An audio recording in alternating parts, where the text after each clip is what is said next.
To avoid your paddle grip looking absolutely destroyed and the edge guard getting scratched up out on the courts, consider using some protective edge guard tape and a fresh overgrip. Today, I'm going to walk you through exactly how to install them.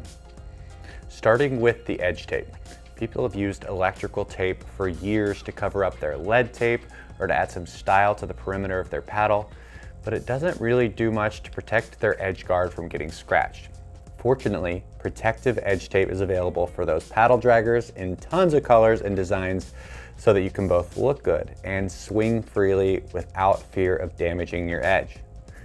Here on this Holbrook paddle that currently comes with this colorful edge tape from Fourth, we're going to wrap it as clean as possible. And my favorite way to do that is to line up exactly where I want the middle of the top of the tape to go on top of the paddle.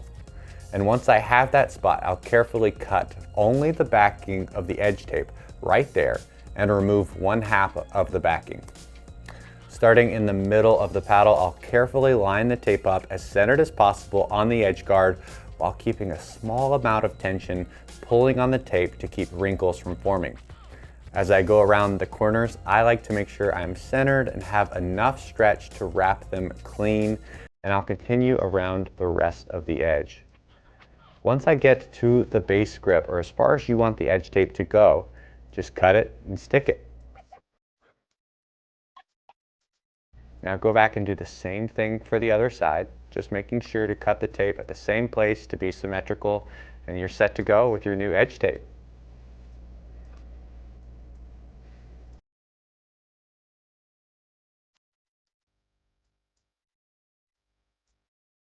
For the overgrip, go ahead and remove the protective wrapping and stick the finishing wrap to the face of the paddle or another surface so it's ready to go. Next, find the skinny side of the overgrip where you'll find a small sticker. Remove it and we're going to stick it to the bottom of the grip just like this. Right-handed players will wrap towards the right and left-handed players will wrap towards the left. This makes a small difference, but it does keep the wrap aligned with your fingers better and should be a little bit more comfortable and effective for you. Now continue to wrap around the base of the grip until that edge of the original grip is covered, and then move on to wrap around the grip, keeping tension on the overgrip so there is no wrinkle in the material.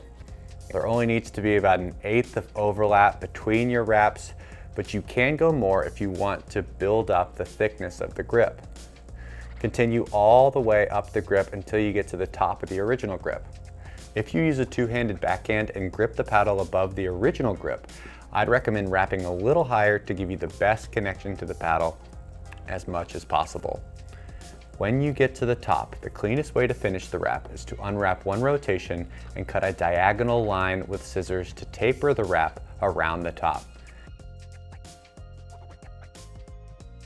Making sure to keep tension on the overgrip, take your grip tape and stick it on the end of the wrap. Remove the rest of the backing on the grip tape and wrap it around the top of the overgrip so that no grip is showing and it lines up nice and even. And there you have it. Worth noting is that when you're on the go, you may not have scissors or time or the inclination to perfectly cut a diagonal finish to your overgrip, so you can also just rip it and wrap it. But to me, the untaped flap drives me crazy, so I'll actually back the wrap up just like I would do when I'm about to cut it. Fold the end of the tape in half and then rewrap the end and tape over it just like so. Regardless of how you finish it, adding a fresh overgrip will make it easier to grip your paddle without as much pressure, allowing you to play looser and more connected to your shots. Huge thanks to Holbrook for making this video happen. You can check out their full lineup and special offers over at PickleballCentral.com.